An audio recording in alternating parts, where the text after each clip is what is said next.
चलिए देखिए, पिछली क्लास में क्लासिकल अप्रोच के बारे में पढ़ा था और क्लासिकल अप्रोच लगभग पूरा ख़त्म कर दिया था।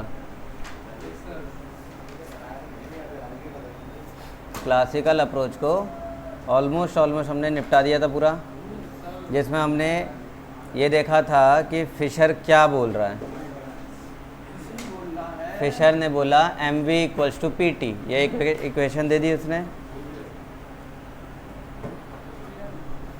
टोटल मनी, देखो mv equals to P T, जिसमें m का मतलब था टोटल मनी इन सर्कुलेशन और v का मतलब है ट्रांजैक्शन वेलोसिटी ऑफ सर्कुलेशन। सब डिटेल में समझा दिया है।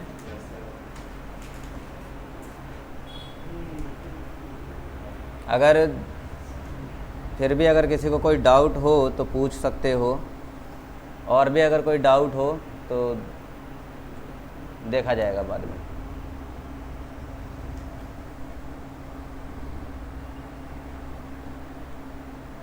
और यहाँ पर कुछ रहता है क्या? MVPT के बारे में हो गया। उसके बाद फिशर ने अपने ही एक्सटेंडेड वर्जन को बताया, जिसमें हमने देखा MV plus M-V' equals to PT, यानी क्रेडिट मनी को और क्रेडिट वेलोसिटी को भी इंक्लूड कर दिया। और कुछ अजम्पशंस लेकर चलते हैं हम, हैं?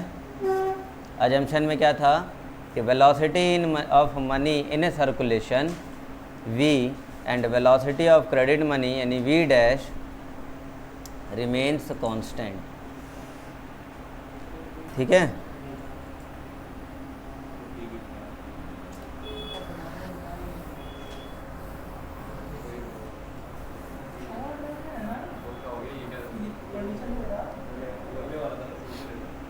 अगली बात इसे टी को लेके बात करेंगे। ये जो टी है टोटल नंबर ऑफ ट्रांजैक्शंस, इसी के बेसिस पे ना बाद में इकोनॉमिस्टों ने इसे क्या कर दिया, रियल आउटपुट कर दिया।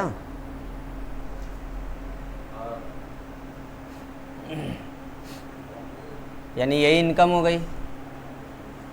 इससे हम कह सकते हैं कि T will become the income, है ना। T क्या बन गया? T बन गया इनकम। क्लियर बात? इनकम यानी कि Y। दूसरी बात ये कि फिशर ने जो अपनी थ्योरी दी थी वो ये बात मान के दी थी कि इकोनॉमी में फुल एम्प्लॉयमेंट का लेवल रहेगा। ये शायद तुम्हें कुछ हल्का फुल्का याद आ जाए। याद आ रहा है कुछ? फुल एम्प्लॉयमेंट लेवल पे इक्विलिब्रियम। हाँ, तो इक्विलिब्रियम यही तो है, ASAD इक्वल होता है तो वो तो उसी को तो इक्विलिब्रियम कहते हैं। और यहाँ पर भी तुमने देखा कि MV इक्वल्स टू PT हो रहा है, यानी सप्लाई इक्वल्स टू डिमांड आ रहा है। तो जिसमें T क्या है, वो नंबर ऑफ ट्रांजैक्शन या इनकम है। कहने का सेंस ये है कि ये फुल इक्विलिब्रियम लेवल पर मौजूद है, और फुल इक्विलिब्रियम पे होने की वजह से ये जो T है ये चेंज नहीं होगा। तो क्या चेंज होगा? सिर्फ प्राइस। यानी कि अगर डिमांड और सप्लाई अगर फ्लक्चुएट हो रही है, डिमांड और सप्लाई फ्लक्चुएट हो रही है। डिमांड और सप्लाई क्या, मैं तो केवल सप्लाई को ही कहूँगा, MV। अगर सप्लाई फ्लक्चुएट हो रही है, बढ़ रही है या घट रही है, तो किस वजह से हो रही है? T की वजह से नहीं होगा, क्योंकि T कांस्टेंट हो गया। यानी कि इनकम जो है वो कांस्टेंट है, क्योंकि इकोनॉमी में फुल इक्विलिब्रियम का, फुल एम्प्लॉयमेंट का लेवल है। फुल एम्प्लॉयमेंट से आगे बढ़कर तो कोई ज़्यादा इनकम नहीं कमा पाएगा। तो फुल एम्प्लॉयमेंट लेवल पर इनकम तो कांस्टेंट हो गई। अब बचा क्या फिर? प्राइस। अगर प्राइस बढ़ेगा तो सप्लाई बढ़ जाएगी इधर से इक्विलिब्रियम के कॉन्सेप्ट पर, और अगर प्राइस घटेगा तो इक्विलिब्रियम के कॉन्सेप्ट की वजह से मनी की सप्लाई भी घट जाएगी। क्लियर हुई बात? तो एक बात यहाँ लिख सकते हैं अजम्पशन के रूप में, एक और assumption T is a function of national income and since Fisher assumed the full employment levels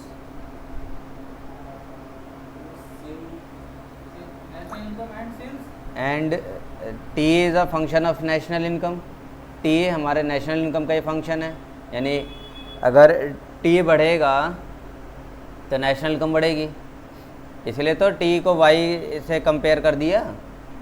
and since, क्योंकि Fisher assume the full employment level in the economy, अब क्योंकि फिशर जो है ये बात मान के चलता है कि इकोनॉमी में फुल एम्प्लॉयमेंट का लेवल रहेगा, तो ऐसे केस में इनकम तो चेंज होगी नहीं, और इनकम नहीं चेंज होगी तो T ऑल्सो रिमेन्स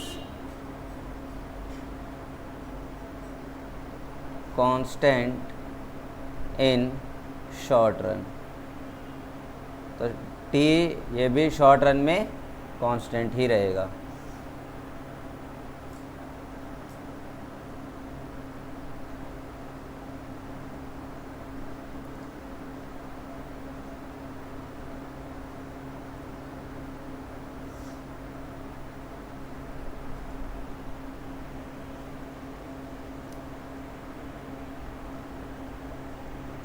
बात क्लियर हो गई। अब ये पूरी थ्योरी पढ़ने से एक नोट मिलता है। नोट क्या मिला कि फिशर ने जो अपनी किताब लिखी थी, हैं, याद है उसने किताब लिखी है, वो किताब उसने किस लिए लिखी है? हाँ, वो किताब उसमें पूरे में क्या देखने को मिली है फिर? Demand for money is for, सारी चीज़ें कहाँ आ गई? ट्रांजैक्शन पर आ गई, ट्रांजैक्शन पर्पस। ये तो मिला, सारी चीज़ें ट्रांजैक्शन पर ही तो बेस्ड जा रही हैं, नंबर ऑफ ट्रांजैक्शंस और ये और वो सब।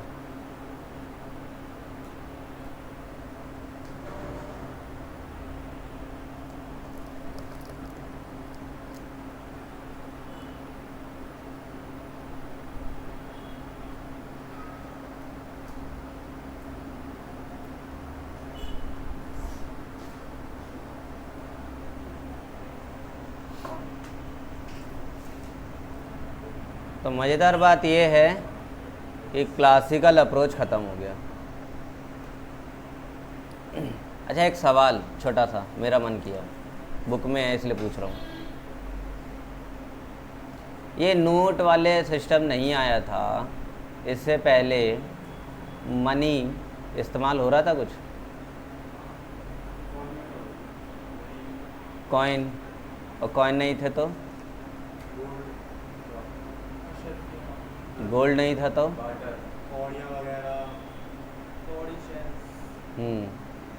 ये तुम्हारी किताब में लिखा हुआ है, एक जगह हाईलाइट कर लेना। यूज्ड ओवर द ईयर्स, क्या क्या यूज़ किया गया? कौड़ी, कौड़ी तो आज भी इस्तेमाल करते हैं, लेकिन आज ये कौड़ी जो है मनी के रूप में इस्तेमाल नहीं करते हैं, आज भविष्य देखने के लिए इस्तेमाल करते हैं इसे। देख, नहीं जानते ना?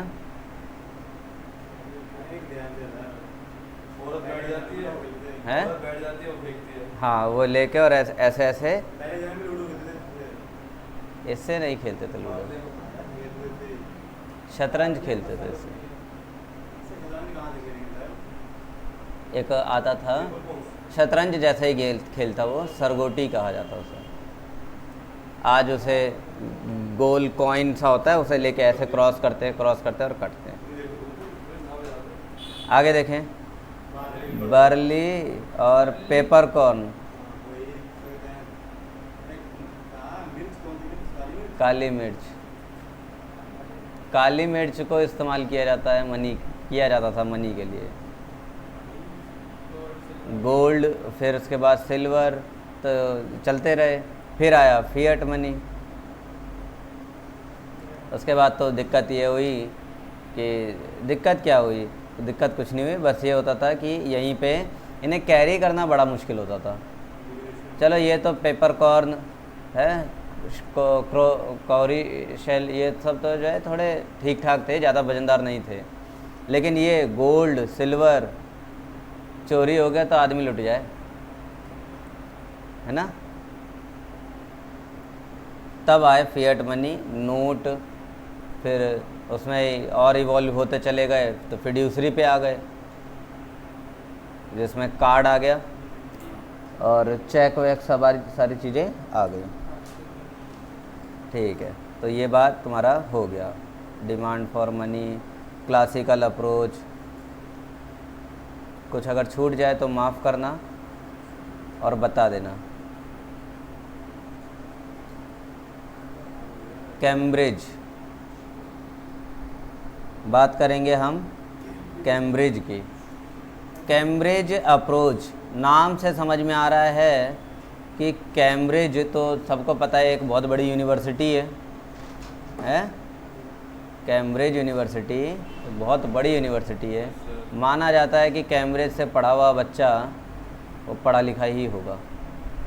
ज़्यादातर ये ऑक्सफोर्ड, हार्वर्ड, कैम्ब्रिज, जितने इकोनॉमिस्ट्स हैं पुराने, जितने फिलोसफर्स हैं पुराने, जितने सब पुराने साइंटिस्ट्स हैं, सब इन्हीं यूनिवर्सिटियों से निकले हैं। MI, ये सारे बहुत नामी यूनिवर्सिटी, इनमें एडमिशन के लिए लोग मुंह मांगा डोनेशन देने को रेडी हैं। तो कैम्ब्रिज अप्रोच आ गया वहीं से।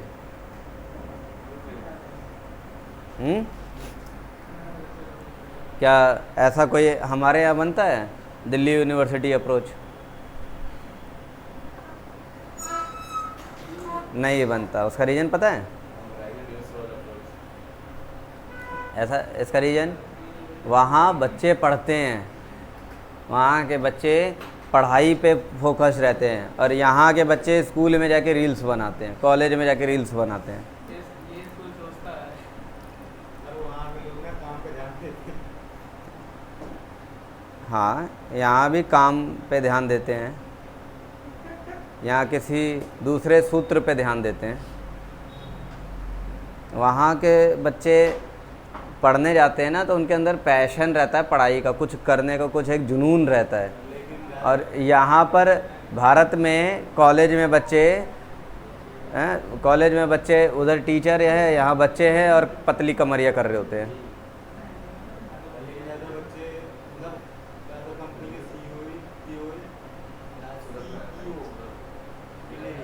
ज़्यादातर नहीं है, जो हैं ना वो भी वहीं के ही पढ़े हुए हैं। हाँ है, वो वहीं के, नेशनैलिटी वहीं की है। वो तो एक ओरिजिन है, मदर फादर इंडियन है, इसलिए उनका तो अपना वहीं पे ही ओरिजिन है, वहीं रहे, पढ़े लिखे सब वहीं किया। ऐसा थोड़े कि यहाँ पढ़ गए और वहाँ जाके नौकरी कर रहे हैं।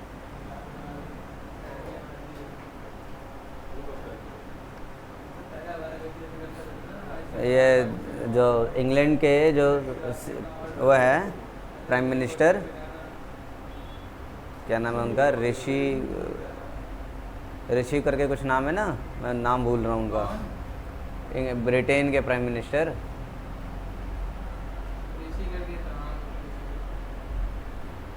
वो अपने इंटरव्यू में खुद उन्होंने ये बात बोली है कि वो अपने इंटरव्यू में खुद बोला है कि भले वो इंडियन ओरिजिन के हैं, लेकिन उनका अपना जन्म, बर्थ प्लेस और रहन सहन सब उनका ब्रिटेन में हुआ है।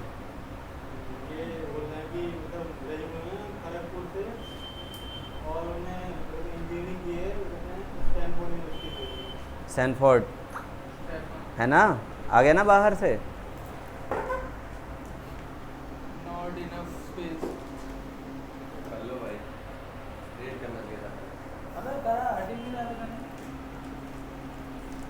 देखिए आगे बढ़ते हैं। तो कैम्ब्रिज के बारे में जाने। कैम्ब्रिज यूनिवर्सिटी से ये अप्रोच निकल के आया है, कैम्ब्रिज अप्रोच। सीधी बात ये है कि 4 इकोनॉमिस्ट थे, देखो लिखा है अर्ली 1900s है, मतलब एग्जैक्टली ईयर नहीं पता किसी को। तो उस वक्त कैम्ब्रिज के 4 इकोनॉमिस्ट थे। अल्फ्रेड मार्शल, नाम सुना सुना सा लगा होगा, AC Pigou, D.H. Robertson and John Maynard Kinnison. कुछ नाम याद, नाम जाने पहचाने लग रहे हैं। Alfred Marshall, AC Pigou, D.H. Robertson और जॉन मेनार्ड कीन्स। कीन्स तो खूब तड़पाया हुआ है, ये वही कीन्स है, ये वही कीन्स है, ठीक है। ये चारों एक ही यूनिवर्सिटी के हैं। और आज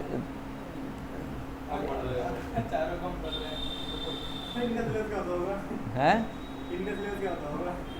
इनका, इन्होंने सिलेबस बनाया है भाई। ये क्या, ये केवल डिमांड सप्लाई बस इतने तक ही सीमित रह गए थे। ये मार्शल साहब हैं, ये पिगोउ साहब, रॉबर्टसन और सबसे खतरी इंसान, इन्होंने तो नाक में दम कर दिया है ग्रेजुएशन वालों का। तो ये वही है। अच्छा, कैम्ब्रिज अप्रोच में तो ये चारों की बातें हैं। इसके बाद ये थोड़ा सा ज़्यादा एडवांस निकले, तो इसलिए एक इन्होंने नया अप्रोच बनाया, नया अप्रोच बनाया जिसे कहा गया किन्निसन थ्योरी, किन्निसन अप्रोच। अब समझ में आया मैंने क्यों पिछली क्लास में बोला था कि दूसरे ही अप्रोच से तीसरा अप्रोच निकल के बाहर आया है, बोला था ना पिछली क्लास में। ये वही हाल है जो 4 पार्टनर होते हैं, मिलके एक फर्म चलाते हैं, उन्हीं में से एक अलग हो जाता है, वो अपनी फर्म अलग ही, फिर वो कंपनी खोल के बैठ जाता है। क्यों लगा दो, उसने कंपनी खोला है, नाम कहाँ इस्तेमाल कर रहा है, तो गुडविल कुछ भी इस्तेमाल नहीं कर रहा हो, तो अपना नाम इस्तेमाल किया ना भाई उसने तो। खैर आगे बढ़ते हैं।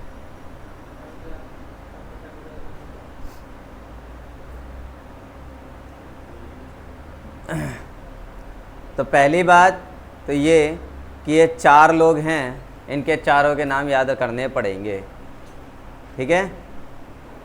Martial, Pigou, Robertson, Kinnison, Keynes कहो, किन्निसन तो थ्योरी है इसकी। मार्शल, पिगोउ, रॉबर्टसन और किन्स।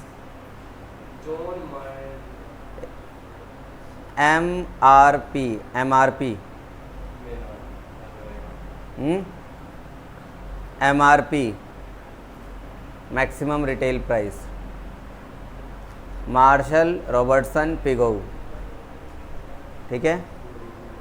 और किन्स थ्योरी तो अलग ही है, तो ये तो नाम याद रहेगा ही रहेगा।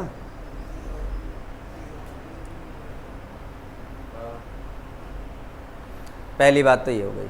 अगली बात तो and Keynes then associated with Cambridge, ये सारे उस वक्त कैम्ब्रिज में एसोसिएटेड थे, जुड़े हुए थे।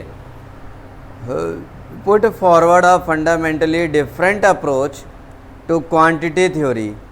क्वांटिटी थ्योरी जो पिछली थ्योरी थी उससे अलग अप्रोच दिया, जिसे नाम दिया गया कैश बैलेंस अप्रोच।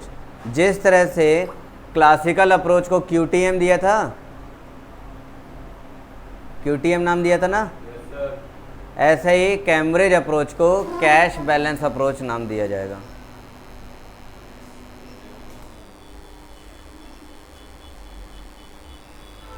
कोई दिक्कत तो नहीं यहाँ तक? Cambridge version holds that money increases utility in the following veg. देखो कैम्ब्रिज अप्रोच में क्या बताया गया है? मनी यूटिलिटी अप्रोच बताया गया है। अब ये मनी यूटिलिटी तो याद होगा कुछ थोड़ा बहुत, पिछला पुराना। हाँ, MUM।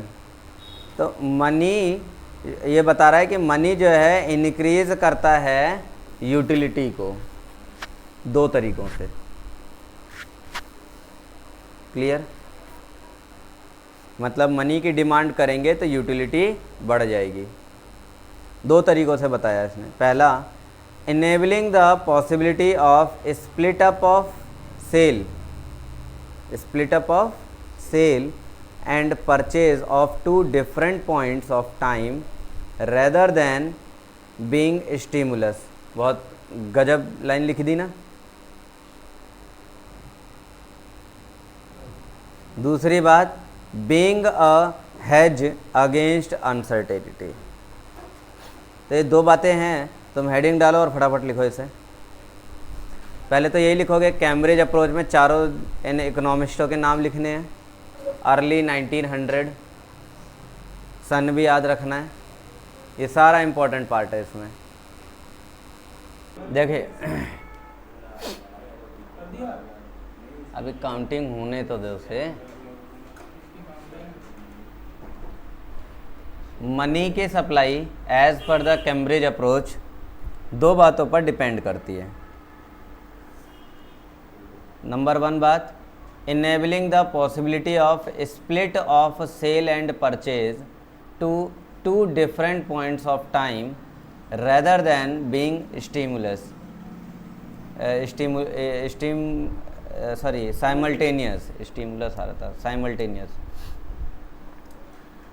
क्या है कि पहले क्या होता था, सेल एंड परचेज जो होता था वो क्या होता था, सेम टाइम वाला ही सिस्टम था। मतलब सेल परचेज आगे पीछे हो जाए ऐसा ज़रूरी, मतलब उस वक्त पॉसिबल ही नहीं होता था। कुछ पकड़ में आई बात? ये किसके लिए बात कर रहे हैं? किसके लिए?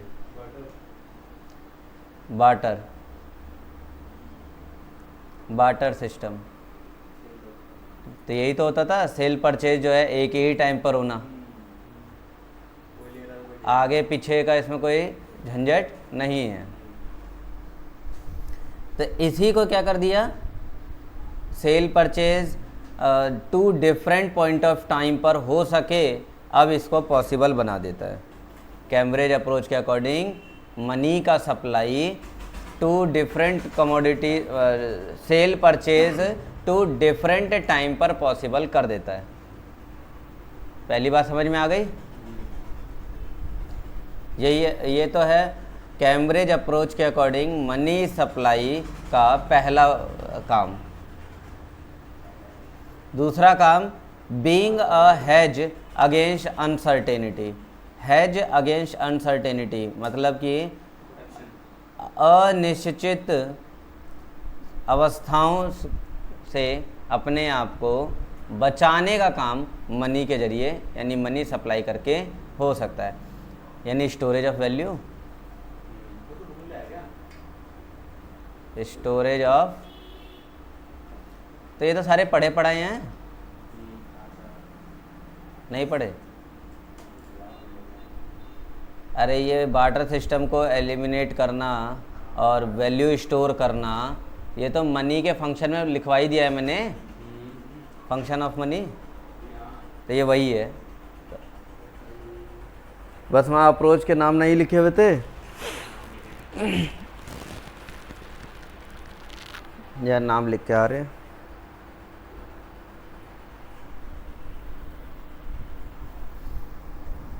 इस पूरे पैराग्राफ में इसी को ही समझाया हुआ है। अब सवाल ये आता है कि फ्यूचर के लिए, since the money gives utility in its store of wealth and precautionary mode, ये दूसरे के लिए बोला हुआ है ना।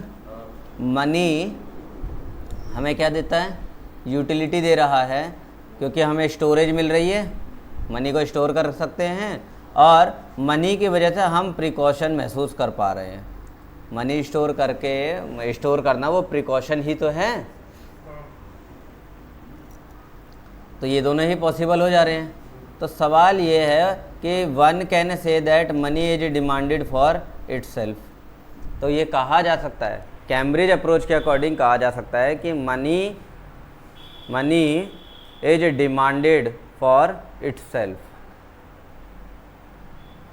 कोई दिक्कत? तो नोट डाल के लाइन लिख लो।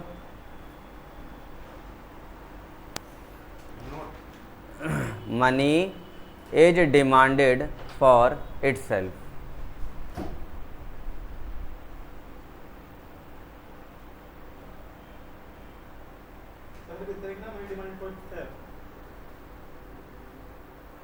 क्योंकि मनी हमें स्टोरेज दे रहा है ना, स्टोरेज ऑफ वैल्यू दे रहा है, जिस वजह से हम फ्यूचर में ट्रांजैक्शन पॉसिबल कर पाते हैं। परचेज और सेल सेम टाइम पर हो ऐसा ज़रूरी थोड़ी है। बार्टर सिस्टम में थोड़ी ये ज़्यादा बड़ी प्रॉब्लम थी। ये बड़ी प्रॉब्लम थी कि आज परचेज़ किया है तो आज ही सेल करना होगा, कल सेल कर दो ठीक है, लेकिन ज़्यादा दिन तक अगर सेल नहीं करा तो वैल्यू, जो वैल्यू चाहते हैं वो वैल्यू नहीं मिलेगी फिर, है ना। लेकिन मनी की वजह से ऐसा कोई दिक्कत नहीं है, इधर परचेज़ करो और इधर क्या कर दो, सेल मार दो, कोई प्रॉब्लम नहीं। चाहे 2 दिन 3 दिन 4 दिन 5 दिन बाद सेल करो, तो 4-5 दिन तक तो मनी स्टोर रहेगा, हैं। अब सेल कर रहे हैं, अब ऐसा थोड़ी कि सेल करा और तुरंत ही जाके परचेज भी कर लेंगे। सेल करा, पैसा आया, स्टोर करके रखेंगे, जिस दिन जाना होगा परचेज करने, परचेज करके लेकर आ जाएंगे। तो स्टोरेज भी मिल गया, साथ के साथ प्रिकॉशन भी मिल गया। इसलिए कहा जा रहा है कि मनी की जो डिमांड है वो खुद के लिए ही कर रहे हैं हम।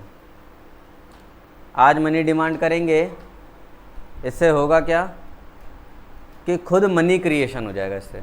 आज मनी डिमांड करेंगे, मनी लेंगे, उससे हम परचेज करेंगे, जाके फ्यूचर में सेल करेंगे, सेल करके फिर मनी आएगा हमारे पास। Money is demanded for itself. Clear? अगर ऐसी बात है तो सबसे बड़ा सवाल ये है कि कितना मनी डिमांड किया जाए भाई, है how much money will be demanded, कितना मनी डिमांड किया जाए। तो ये इसका आंसर डिपेंड करता है। तो ये तुम भी एक क्वेश्चन डाल लो, how much money will be demanded. अब यहाँ से स्क्रीन हटा दूंगा अगर, तो दिक्कत हो जाएगी कि मैं लिख तो दूंगा लेकिन बार बार पलटना पड़ेगा।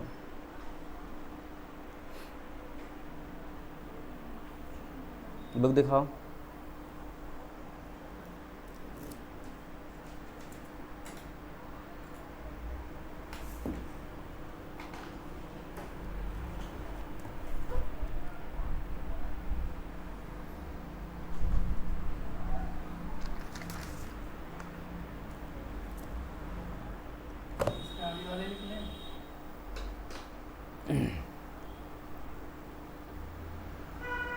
क्वेश्चन है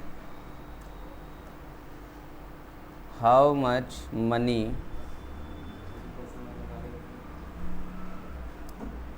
विल बी डिमांडेड, यानी इम्पॉर्टेंट पोर्शन है ना ये। फिर मनी की डिमांड कितनी करी जाए, तो ये डिपेंड करेगा, इट डिपेंड्स किस पर डिपेंड कर रहा है ये, तो पार्टली ऑन इनकम और दूसरी बात पार्टली ऑन अदर फैक्टर्स। ये अदर फैक्टर्स का मतलब क्या है,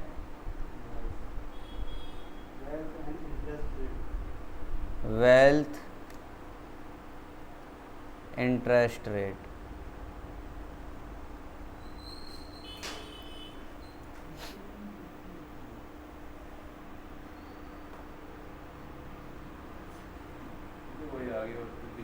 इसमें वो क्यों नहीं है, एक्सपेंडिचर क्यों नहीं है आगे देखो तो सही। The former determinant of demand, पहले जो डिमांड के डिटर्मिनेंट्स थे वो थे income, point of transactions demand है, such that higher the income the greater the quantity of purchase. पहले यही तो चल रहा था, हायर द इनकम, लिखने की खैर ज़्यादा ज़रूरत नहीं है, ये फिशर में आया ही था। इनकम क्या हो, हायर हो, इसकी वजह से greater the quantity of purchase आ जाता था। इनकम ज़्यादा है तो क्वांटिटी परचेज ज़्यादा करेंगे, ग्रेटर क्वांटिटी परचेज। और क्वांटिटी परचेज अगर ज़्यादा कर रहे हैं तो इसका सीधा सीधा रिजल्ट निकल रहा है कि हमें ज़्यादा पैसे की ज़्यादा ज़रूरत पड़ेगी। And as a consequence greater will be the need for money, greater need for money as a temporary award of value to overcome transaction cost. ठीक है, अब इससे क्या है, मनी की ज़रूरत ज़्यादा पड़ेगी क्योंकि हमें अपनी ट्रांजैक्शन कॉस्ट को भी तो कवर करना होगा। देखो परचेज ज़्यादा कर रहे हैं तो साथ के साथ ट्रांजैक्शन, केवल परचेज ही थोड़ी है, परचेज के साथ साथ अदर चीज़ें भी तो हैं जो इस ट्रांजैक्शन को पूरा करने के लिए लग रही हैं, तो उनके लिए भी तो पैसा चाहिए होगा, हैं। तो इससे क्या है, मनी की ज़रूरत ज़्यादा होगी ताकि हम अपनी ट्रांजैक्शन कॉस्ट को अवॉइड कर पाएँ।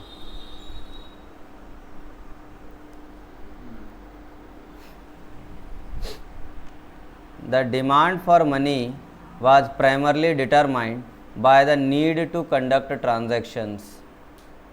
आगे बात, डिमांड फॉर मनी जो प्राइमरली मतलब देखा जाए प्राइमरी बेस पर मनी की डिमांड क्यों हो रही है, demand for money was primarily determined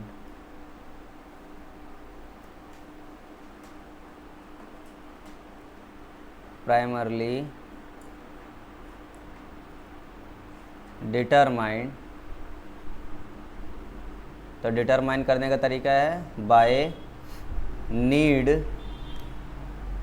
to conduct transactions कितनी कर रहे हो उन्हीं के बेसिस पर मनी की डिमांड की जा रही है। Which will have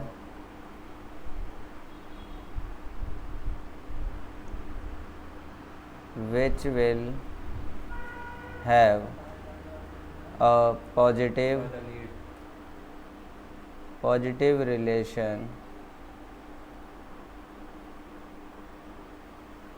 relationship to the money value of aggregate expenditure।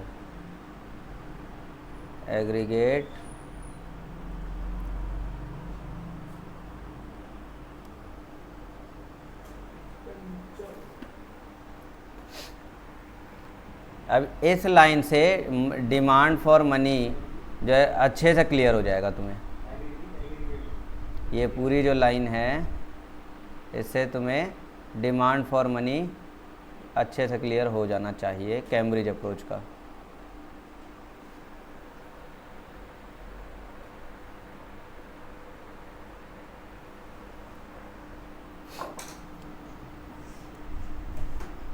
तो क्या है कि demand for money was primarily determined, primarily मतलब शुरुआत में डिमांड फॉर मनी कैसे डिटरमाइन किया जाएगा, by the need to conduct transactions. कितनी ट्रांजैक्शंस कंडक्ट कर रहे हैं उसकी ज़रूरत के हिसाब से मनी डिमांडेड होगी, है ना। Which will have a positive result, और वो ट्रांजैक्शंस, ये वो उन ट्रांजैक्शंस की बात कर रहे हैं जो कि पॉजिटिव रिलेशन रखेगा to the money value of aggregate expenditure. Aggregate expenditure बोले तो एडी, एग्रीगेट एक्सपेंडिचर यानी एग्रीगेट डिमांड। तो एग्रीगेट डिमांड से वो सारी ट्रांजैक्शंस पॉजिटिवली रिलेशन रखे तो उन्हीं ट्रांजैक्शंस के बेसिस पर मनी की डिमांड कैलकुलेट हो जाती है। जितना एग्रीगेट डिमांड कर रहे हैं, हाँ खैर बस थोड़ा सा दिक्कत क्या, फ़र्क क्या है कि एग्रीगेट डिमांड तो फ्यूचर एक्सपेंडिचर की बात करता है और यहाँ हम एग्रीगेट एक्सपेंडिचर यानी कि फ्यूचर प्रेजेंट दोनों की बात कर रहे हैं। अभी क्या हो रहा है और आगे क्या होगा, तो उन्हीं के दोनों के बेसिस पर हमारा डिमांड फॉर मनी हो जा रहा है। अभी मेरे ख्याल से पूरा जो कैम्ब्रिज अप्रोच है वो डिटेल में समझ में आ गया होगा।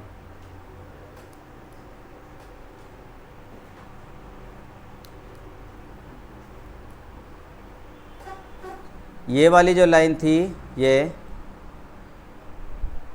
हमारा पिछला अप्रोच था, पिछला अप्रोच था ना ये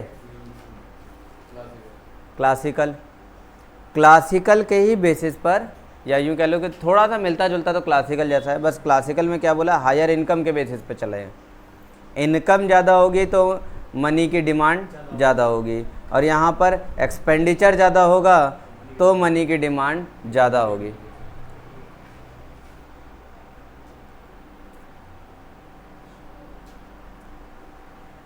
ओके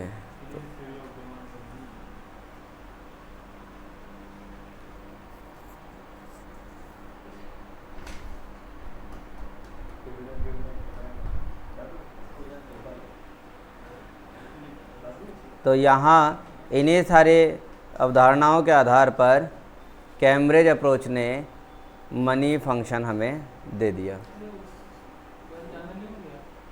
क्या ज़्यादा हो गया, ज़्यादा बड़ा हो गया?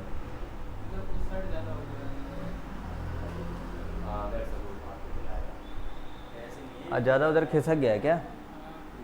ऐसे कैसे खिसक गया?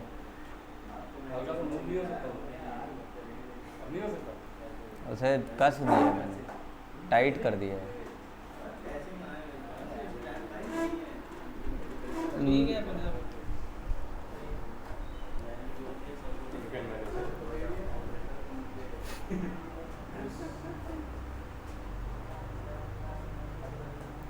देखें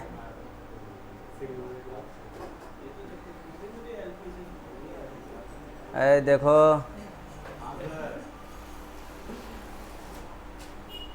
कैम्ब्रिज मनी डिमांड फंक्शन,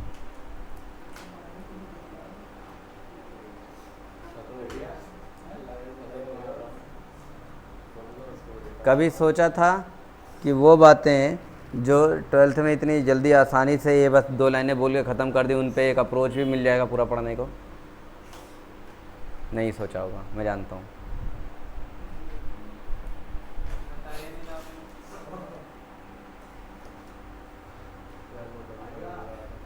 ऐसा तो मैंने काफ़ी सारी चीज़ें नहीं बताई जो आप बता रहा हूँ।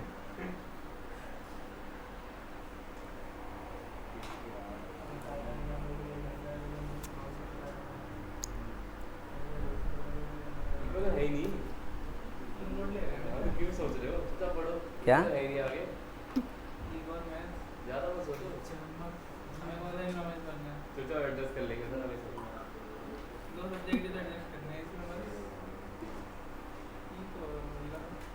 कभी भी कोई भी गुरु,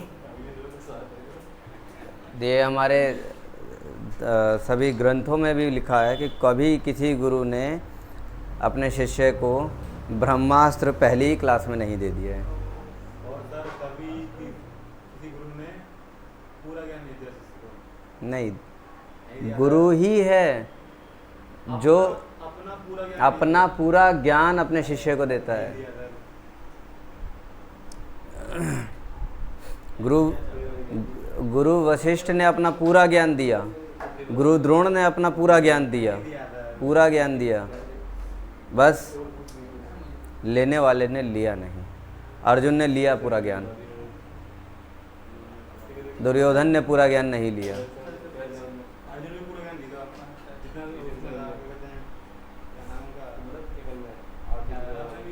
कर्ण, नहीं द्रोण, गुरुद्रोण जा रहे हैं।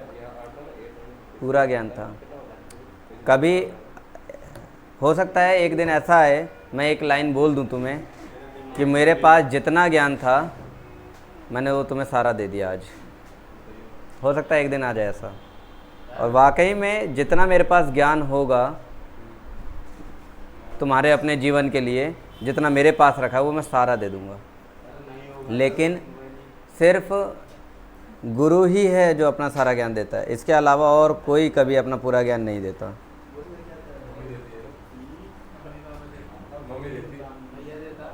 तो वो गुरु ही है, वो गुरु ही है।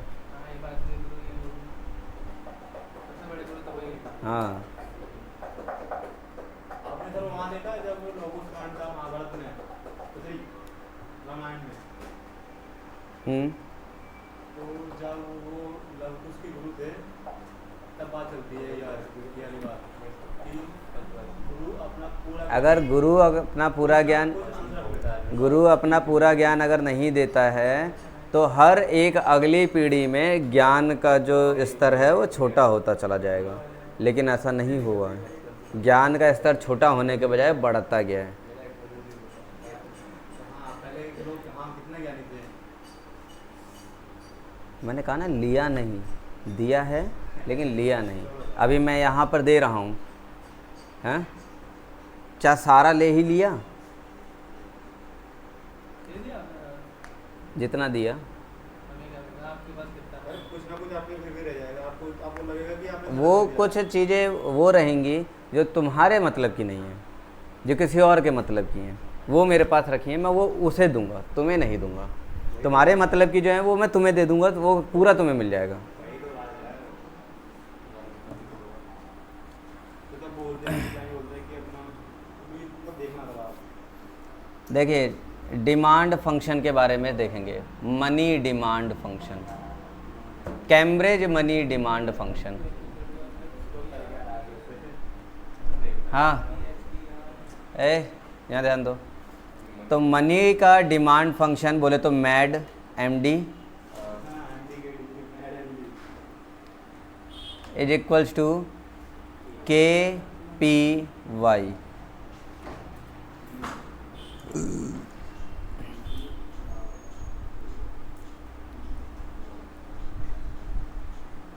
MD का मतलब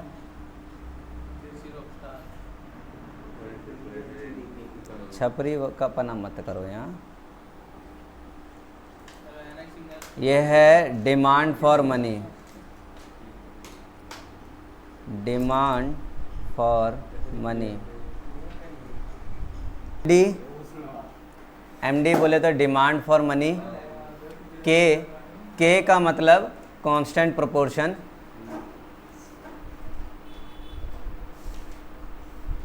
proportion of national income,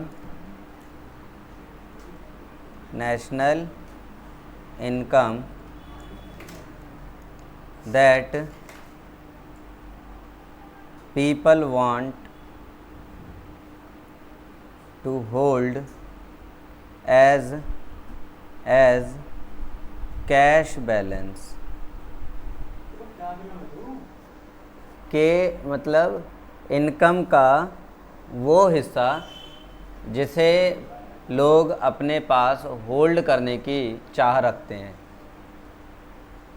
cash balance, कुछ हिस्सा अपने पास रखना चाहता है ना हर कोई, ऐसे ऐसे हवा करना चाहता है कि ये देखो मेरे पास भी है। आजकल मैं रील्स पे भी देखता हूँ कि पता नहीं क्या कहाँ से 500-500 की गड्डियाँ ही गड्डियाँ होती हैं और वो बिस्तर पे फैली हुई होती हैं, सामने ऐसे बैठा होता है और ऐसे। तौसीफ का मैंने देखा था वीडियो,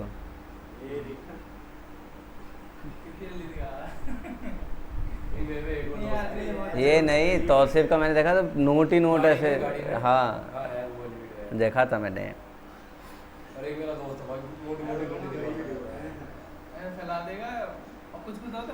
तो वो इतना पैसे आते कहाँ से इनके पास? अरे बात ठीक है, लेकिन 500 के 10-15 गड्डियाँ एक गड्डी मतलब 50,000। अब 15 लगभग अगर 10 गड्डी भी रखी तो 5 लाख रुपए। तो इसका तो वैसे ही बिजनेस चलता है ना इसका तो। इसका तौसीफ का। खैर, तो के बोले तो proportion of national income that the people want to hold as cash balance. ऐसे ही पी, पी का मतलब ठीक है, मतलब this price level of AVERAGE, average price level है ना, of current produced goods and services, यानी अभी के जो भी गुड्स और सर्विसेज प्रोड्यूस किए गए, नहीं आई क्या? अभी के जो गुड्स एंड सर्विसेज प्रोड्यूस किए गए हैं उनके अपने प्राइस। और वाई, वाई, वाई का मतलब रियल नेशनल इनकम।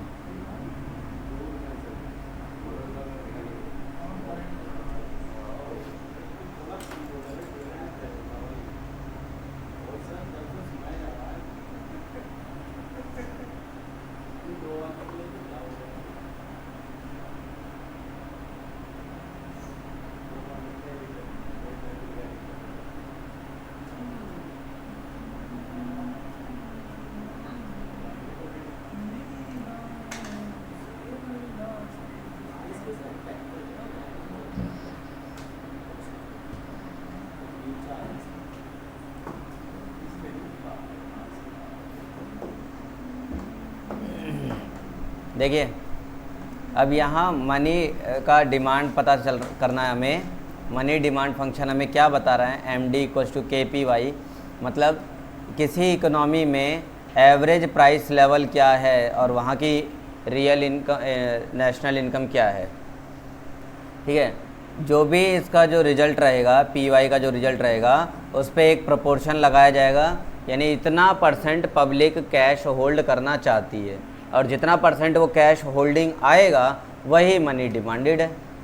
उतना ही तो मनी हाथ में रखना चाह रहे हैं लोग, और मनी डिमांडेड भी तो वही हुई। तो पी वाई यानी कि जो इनकम है इकोनॉमी की पूरी टोटल इनकम, उस इनकम में से कितना % लोग अपने हाथ में, कितना पोर्शन अपने हाथ में रखना चाह रहे हैं, कैश होल्ड करना चाह रहे हैं, that is the MD, money demanded. ये जो के है इसे कैम्ब्रिज के कहे जाएगा।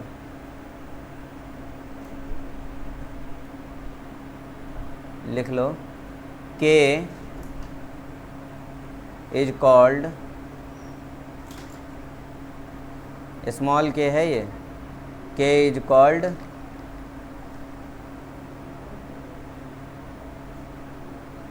कैम्ब्रिज के।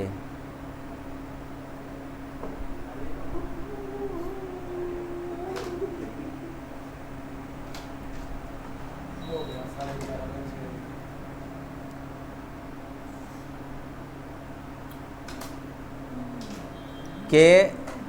के इसमें लाइन में देखोगे,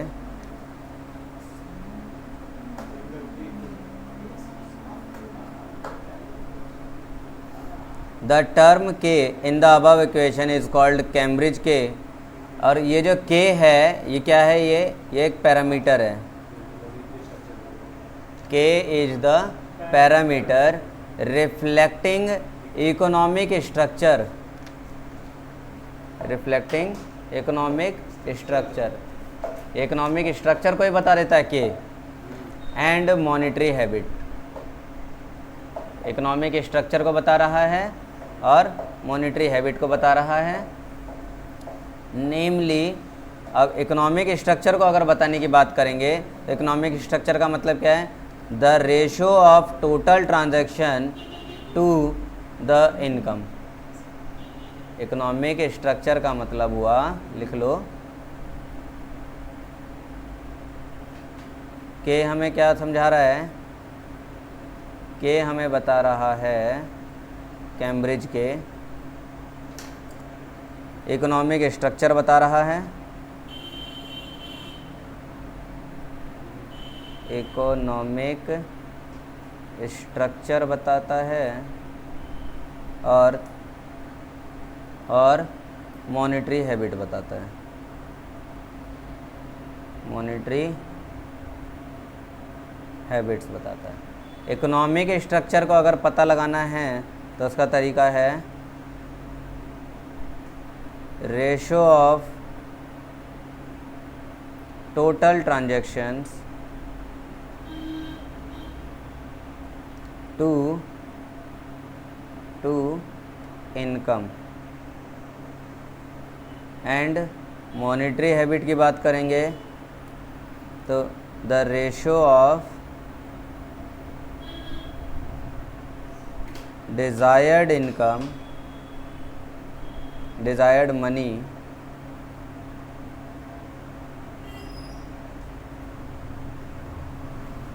money balance to total transactions.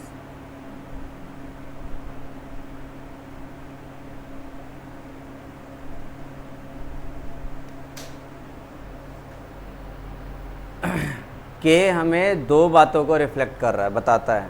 Economic structure को बता दिया इसने और मॉनेटरी हैबिट को बता दिया। इकोनॉमिक स्ट्रक्चर हमें पता चल रहा है तो कैसे पता चलेगा? टोटल ट्रांजैक्शन और टोटल इनकम का रेशो। टोटल ट्रांजैक्शन मतलब टी और टोटल इनकम का मतलब इनकम यानी वाई। और मॉनेटरी हैबिट हमें क्या बताता है? मॉनेटरी हैबिट भी तो हमें के ही बता रहा है। तो ये मॉनेटरी हैबिट कैसे पता चला? Ratio of desired money to total transaction. जितना मनी हमें चाहिए और डिवाइड बाय कितनी ट्रांजैक्शन हम करने जा रहे हैं। तो ये मॉनेटरी हैबिट। मॉनेटरी हैबिट का मतलब है कि हम कितना मनी खर्च करना, एक ट्रांजैक्शन पे कितना पैसा हम अपना लगाना चाह रहे हैं या खर्च करना चाह रहे हैं। हमारी आदत क्या है? जैसे कईयों की आदत होती है ना कि टपरी पे गए तो 20-30 रुपये से कम खर्च करेंगे ही नहीं। रेस्टोरेंट में गए तो 2-2.5 हज़ार से कम खर्च करेंगे ही नहीं, अगर किसी आंटी के साथ गए तो। होता है ये? तो मॉनेटरी हैबिट इसी को कहते हैं। अपनी आदत होती है कहीं भी जाएं तो हम इतने रुपए खर्च करें।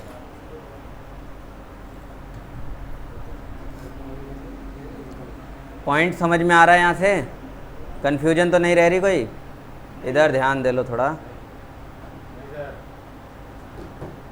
आगे देखो, द इक्वेशन अबव, ऊपर वाली जो इक्वेशन है वो एक्सप्लेन करता है the demand for money M equals K proportion of the total money income. यही बात आया था।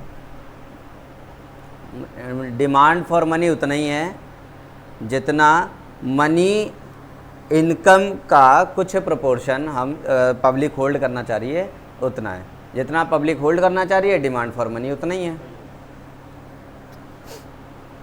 बस आगे क्या है? आगे तो कुछ नहीं बचा। Thus we see that the new classical theory changed the focus of quantity theory of money. New classical theory मतलब कि ये वाली जो थ्योरी है इसने क्वांटिटी थ्योरी ऑफ मनी यानी कि QTM यानी कि क्लासिकल थ्योरी उसका फोकस ही कहाँ बदल के रख दिया। और फोकस कहाँ रख दिया? To money demanded and hypothesized that demand for money in a function of only money income. पहले अपना जो डिमांड फॉर मनी था उसका जो फोकस था वो QTM पर था। कैम्ब्रिज थ्योरी ने मनी डिमांडेड का फोकस QTM से हटा के कहाँ ला के रख दिया? मनी इनकम पे ला के रख दिया। क्लियर? कोई दिक्कत तो नहीं आ रही? दोनों में फ़र्क समझ में आ रहा है अच्छे से? QTM यानी क्लासिकल थ्योरी सीधी बात बोलता था कि कितना ट्रांजैक्शन कर रहे हैं, प्राइस कितना है ना, उसी के हिसाब से मनी डिमांडेड चल रहा है। MV = PT है। कितना जो है ट्रांजैक्शन होगा उसी के हिसाब से मनी डिमांड होगी। यही तो बात थी। अब नया जो ये क्लासिकल, जो ये नई थ्योरी, नियो क्लासिकल थ्योरी जो आ रही है, कैम्ब्रिज थ्योरी, इसने क्या करा, इस बात से ध्यान हटा दिया कि ट्रांजैक्शन के अकॉर्डिंग मनी की डिमांड होती है। इस बात से ध्यान हटा के ध्यान ला के रख दिया मनी इनकम पर, कि जितनी इनकम होगी है ओनली क्या है, money income. Demand for money is a function of only the money income. समझ आया? Both these versions are chiefly concerned with money as a means of transaction और एक्सचेंज और therefore they present models of the transaction demanded for money. इसलिए इन्होंने पूरा जो है demand for money के लिए क्या करके रख दिया है, पूरा का पूरा मॉडल ही तैयार करके रख दिया है। तो कुल मिला के बात ये थी कि आज हमने कैम्ब्रिज को निपटा के रख दिया।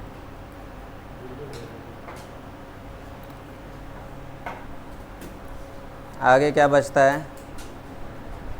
आगे कीन्स की थ्योरी बची है, और कीन्स क्योंकि एक नखड़ीला इंसान था तो इसी ने कीन्स की थ्योरी में अपने बहुत सारे जो है कि कॉन्सेप्ट डाल के रख दिए।